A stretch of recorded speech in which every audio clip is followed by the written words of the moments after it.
Bonjour et bienvenue à vous tous. Aujourd'hui, je voudrais laisser sur votre cœur ce passage que nous trouvons dans le livre du prophète Zacharie. C'est au chapitre 4 et au verset 6. Il est écrit ceci: « Ce n'est ni par la force, ni par la puissance, mais c'est par mon esprit, dit l'Éternel. » Voyez-vous, il est important aujourd'hui que nous puissions mettre l'accent sur ce que dit l'Éternel, ce que dit Dieu dans sa parole. La Bible est remplie de promesses. Vous savez, de la première page de la Genèse à l'Apocalypse, il y a des promesses de Dieu pour nous tous les jours. Il y a une parole qui va nous encourager, une parole qui va nous fortifier. Et quand on parle de promesses, eh bien, entre autres, on peut souligner celle-ci, c'est quand Jésus dira dans le livre des Actes, au chapitre 1er, au verset 8, quand il dira aux disciples, « Restez à Jérusalem, et là vous recevrez une puissance, le Saint-Esprit viendra sur vous et vous serez mes témoins. » Alors on souligne tout d'abord ceci, c'est que le Saint-Esprit, ce n'est pas une puissance. Le Saint-Esprit, c'est la troisième personne de la Trinité. Il y a Dieu le Père, Dieu le Fils, Dieu le Saint-Esprit.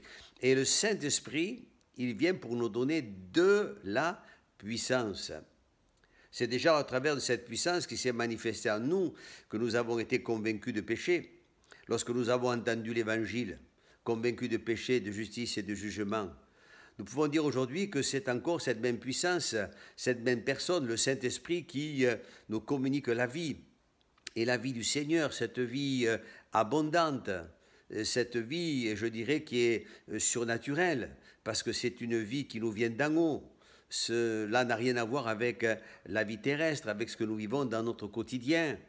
Eh bien, l'Esprit de Dieu nous communique cette puissance, alléluia, pour que dans le quotidien et dans la vie que nous avons les uns et les autres, nous qui connaissons le Seigneur, nous puissions surmonter les obstacles et remporter aussi des victoires. Bien sûr, il est question ici d'être des témoins. Et c'est ce que nous voulons dire, comme l'apôtre Pierre. L'apôtre Pierre, quand il a été rempli du Saint-Esprit, d'abord on voit le changement dans la vie de cet homme. Est-ce que ça peut changer quelqu'un, le baptême dans le Saint-Esprit? Même un chrétien qui est converti, qui est né de nouveau, eh bien, ça peut lui donner, je dirais, un plus, hein, parce que c'est ce que nous voyons chez Pierre. Pierre, avant le baptême dans le Saint-Esprit, il a renié le Seigneur devant une servante, et puis on le voit plus tard, lorsqu'il est rempli du Saint-Esprit et que la foule est là et se pose des questions sur ce qui se passe, se mettent même à dire, mais ces gens, on les entend parler dans des langues que nous connaissons, nos langues maternelles à nous, mais comment cela se fait-il, comment l'ont-ils appris? Et puis le Seigneur, eh bien, dira au travers de l'apôtre Pierre, donc c'est l'Esprit de Dieu qui va se révéler encore, un homme plein de courage, plein de hardiesse, il dira ceci, mais ces gens ne sont pas ivres comme vous le supposez. Mais c'est ici la prophétie de Joël, ce que le prophète avait annoncé dans les derniers jours. Je répandrai de mon esprit sur toute chair. Vos fils et vos filles prophétiseront, vos vieillards auront des songes. Je répandrai de mon esprit, dit le Seigneur. Et c'est ce qui s'est réalisé, dira l'apôtre Pierre. Et puis il dira, mais la promesse, elle est aussi pour vous. La promesse, elle est pour vous. L'apôtre Pierre dira, repentez-vous et soyez baptisés au nom de Jésus-Christ et vous recevrez le don du Saint-Esprit. Parce que le Saint-Esprit, c'est un don, chers amis. Dieu nous le donne.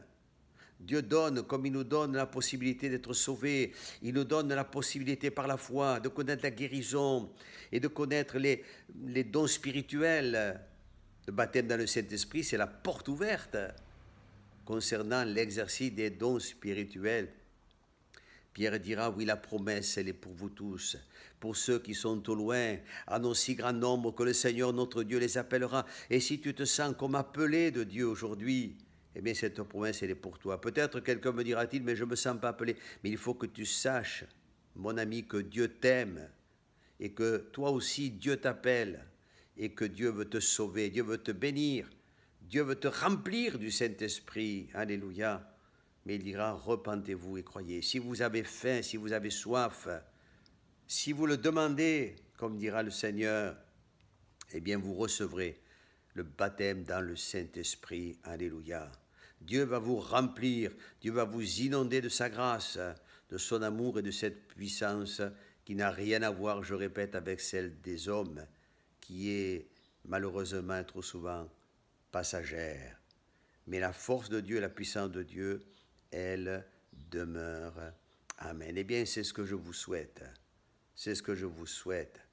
Jésus dira à ses disciples, pour terminer, il va dire ceci: si donc méchants comme vous l'êtes, vous savez donner de bonnes choses à vos enfants, à combien plus forte raison Dieu donnera-t-il le Saint-Esprit à ceux qui le lui demandent? Et Jésus dira: demandez et vous recevrez. Et je crois que si vous le lui demandez de tout votre cœur, eh bien Dieu va le faire pour toi ce matin. Il va te remplir, il va te donner cette puissance. Vous recevrez de la puissance. Le Saint-Esprit viendra sur vous. Et n'oubliez pas, vous serez mes témoins. Que Dieu vous bénisse, chers amis. C'est tout ce que je vous souhaite, d'être fortifiés et renouvelés dans notre Seigneur Jésus. À bientôt.